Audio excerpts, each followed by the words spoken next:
Hi guys, আমি এমন জিনিস কিনেছি যে আমার নকল করবে। দেখো, শোনো। হ্যালো, সেটা হলো, দেখেছো?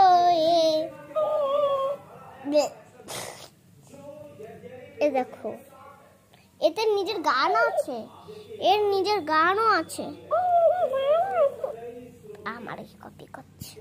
এই দেখো, এর নিচেরটা দাঁড়া, এই যে নিচে আর এই যে উপর, আর এর নিজের গান আছে। চলো দেখাচ্ছি, এর নিজের গান আছে, আমি দেখাচ্ছি, চলো।